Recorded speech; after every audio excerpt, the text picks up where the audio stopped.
Hey everyone, welcome back to Reading with Tatiana. Today I'm doing my January 2025 wrap up. It's a new year, and I had a really strong start to the new year, which is really great because I remember last year this time I was kind of struggling with like finding books that I enjoyed and that kind of stuff. So this January I was very fortunate that I read 8 books. I don't know how that happened. I think it was just like that post holiday where you're kind of overwhelmed and like over socialized. So I was just in like a reading kind of mood. So I read 8 books, and looking at my list now, all of them were basically a 4 or a 5, except my first book. And the first book, I mean, I finished it in 2025, but I started in 2024. So let's just kind of count it as like, aside from that one book, my January was a really good, solid month. So the first book I read was actually a huge disappointment. It's Stories of Your Life and Others by Ted Chiang.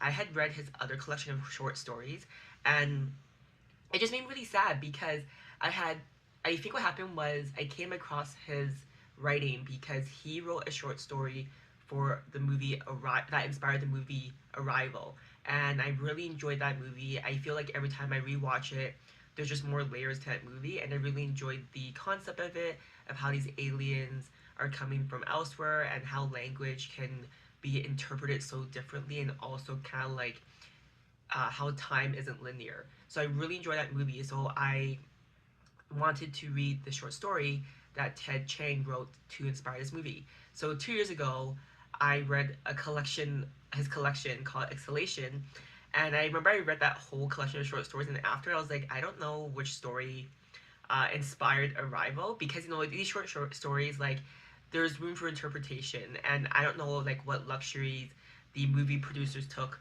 from the short story. So I read the collection Exhalation, which by the way is a 505 collection of short stories. And I was like, I don't know which one inspired Arrival, but it was really good. So I'm going to read some. But then after I realized that it wasn't the right collection, it was the wrong one. So I was like, okay, I'm going to read his short stories later on. So this is 2 years ago. And then a few months ago, I recommended these other short stories called, I think it was called like the paper, let me look it up, the paper managery and other stories by Ken Liu. And I actually recommend that to my book club at work. I was like, hey, this collection has the short story that inspired the movie Arrival, yada yada yada. And you can probably guess that when I finished it, I was like, oh shoot, not only is this not the short stories that inspired Arrival, it's actually the wrong author. I got Ted Chiang and Ken Q mixed up. But having said that though, um, I think Ken did reference Ted Chiang in his collection of short stories, so I think there's a lot of like overlap in their style and genres and themes. So I did like the Paper Menagerie and short stories collection. So I had high hopes. Finally, 2 years of up and downs of finally reading Stories of Your Life and Others by Ted Chiang. But this one was just a miss for me. I did like how each short story introduced a new concept and way of thinking of how we interact with the world around us. But the stories in this book, like, they were kind of like not that interesting to read, and it was very it was a miss. So that was a 2 out of 5 for me. My next book was a novel love story by Ashley Poston. I gave this a 5 out of 5, which I found very surprising, because as you know, I'm not like a huge romance reader, but every now and then I like to read it because it's an easy, light read, and sometimes it's nice to suspend, disbelief in reality. Um, and this is actually my third Ashley Poston book. I didn't even realize it was actually her book. I just saw the book at the library, and the cover really drew me in. And I guess I'm a fan of her writing now because I've read 3 of her books. Her other 2 books, The Dead Romantics and the other one I don't quite remember, were okay, but I still enjoyed it. But this one I really enjoyed. So this book talks about our main character. She's driving, and like, her car breaks down, and she ends up being in this small town that coincidentally there is like no reception, and she's stuck here. And she meets this man, and he's like the owner of the local bookstore, and this town is just like freaking perfect. It's kind of like all those small towns that she and I and you read in romantic books. And I don't want to talk too much about it because there's a lot of twists and turns. But basically, she falls in love with this like small town bookstore owner. And yeah, this book kept me guessing until the end. I enjoyed all the twists and turns. I thought it was very cozy. I loved the small town, all its characters, and yeah, it was a good read. But I think only if you're in the mood for like a light, fun romance. The next book I read was The Girl Who Took What She Wanted by Stuart Hogue. It's a, oh sorry, The Girl Who Took What She Wanted, a Stuart Hogue mystery by David Handler. So this is kind of similar to like, I guess like Christie or like those other like murder mystery books where Stuart Hogue is like our main detective, and this is like book number 17 of however many, but each book is like a standalone. You don't have to read them in any order. So this one talks about, oh, I gave this a 5 out of 5. So this one was a murder mystery, it was a whodunit, and I really enjoyed it because it talked about like, it's set in Hollywood in the 80s before there were phones. So yes, a lot of the problems could have been solved in the book if people had cell phones and was set in present day, and there were security cameras. But this book kind of takes you back to a time when things are more simple and not as efficient.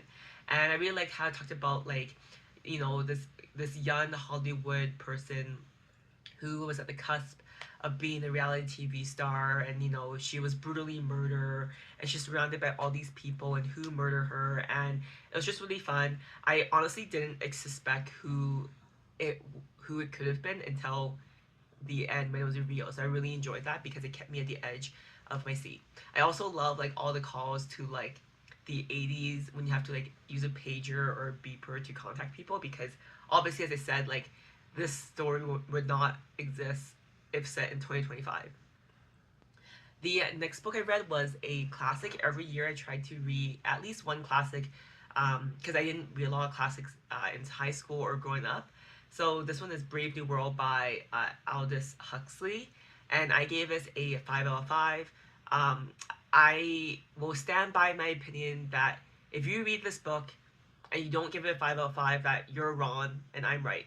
Um, I just really enjoyed this book. Like, I think, I'm familiar with 1984, which I also really enjoyed, but this kind of gave Brave New World gave a very different dimension of how one can, or how the government or like the authority party can control its general population. And in this case, it's like, um, brainwashing at a very young age, and also controlling through drugs, and actually with fulfillment, not fulfillment, but like enjoyment and pleasure, um, through like soma the drug and the orgy and the sexual like acts that people can do.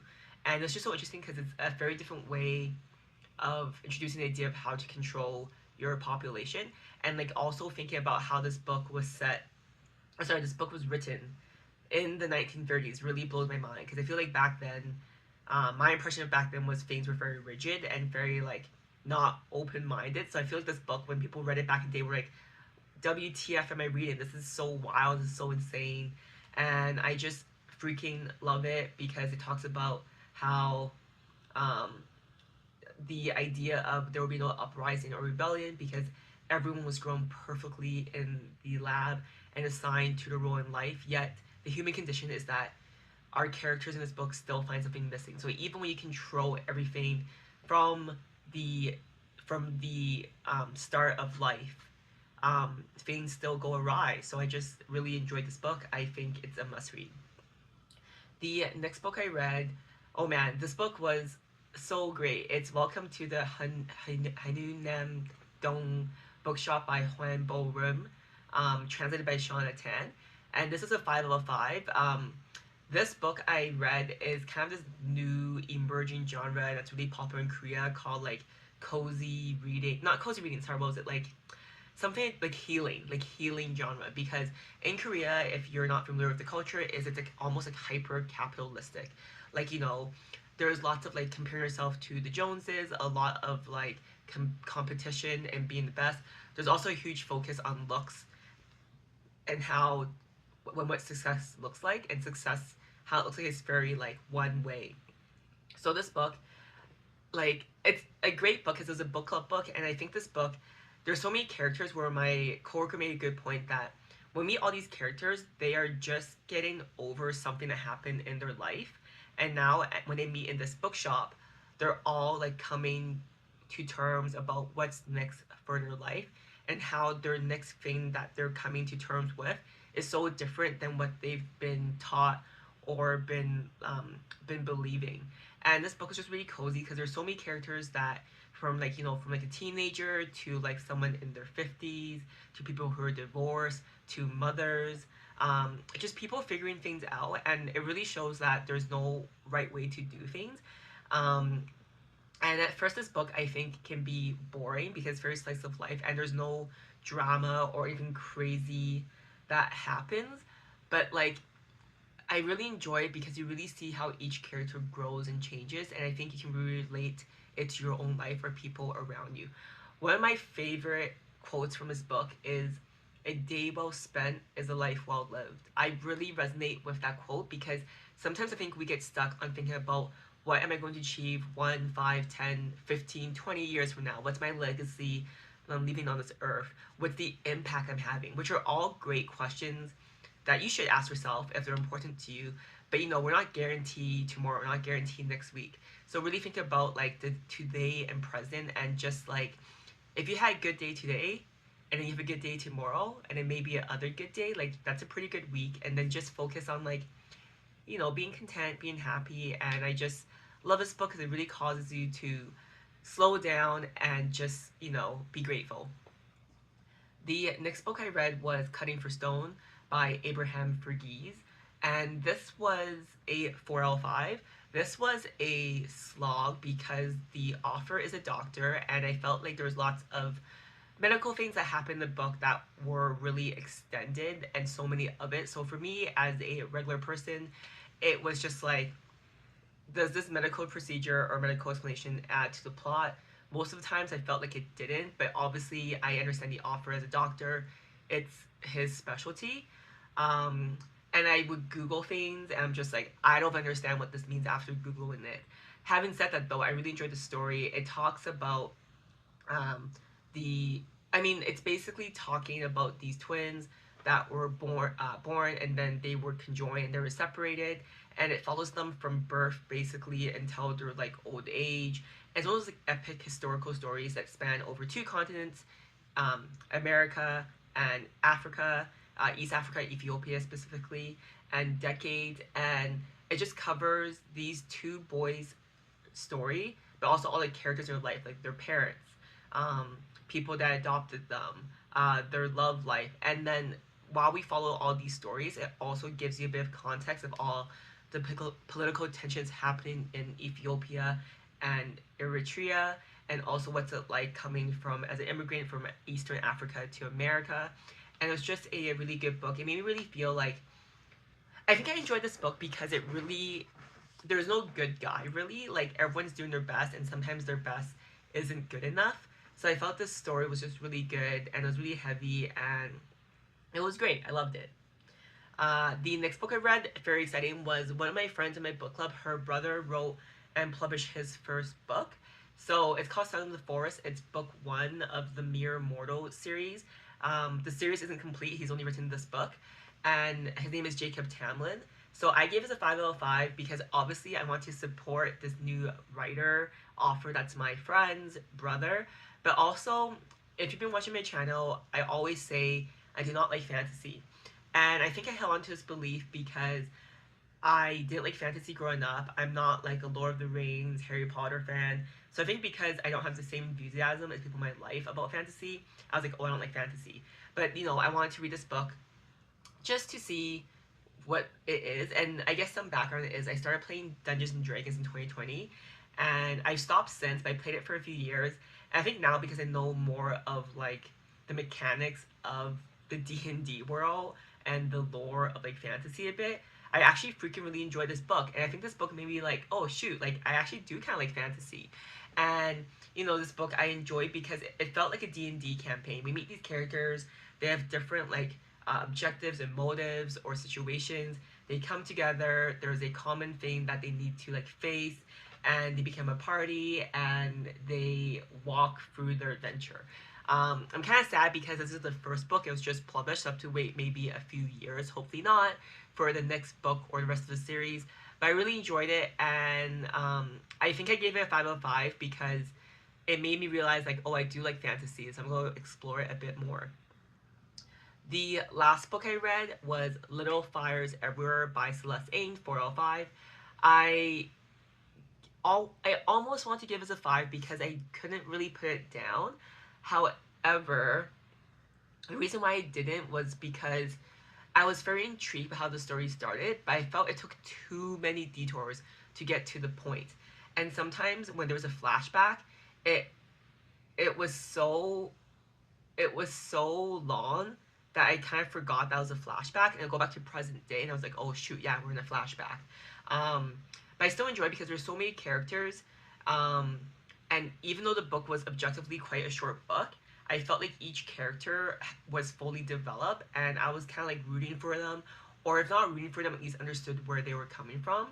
Um, and I think it's worth reading. It sparks a lot of discussion about, like, nurture versus nature, and should you be raised by parents of the same ethnicity, and if you if you if you um if you what's the word if you give up a child because you're not able to take care of it, if later on you are able to take care of it, do you have the right to claim the child back when there's also other parents that can take care of it?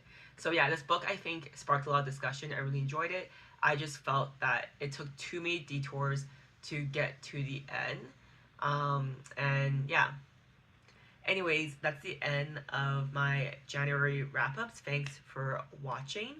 If you have read any of these books, I'd love to hear or see, I guess, what you thought of them down below in the comment section. And I'll see you guys next time. Bye.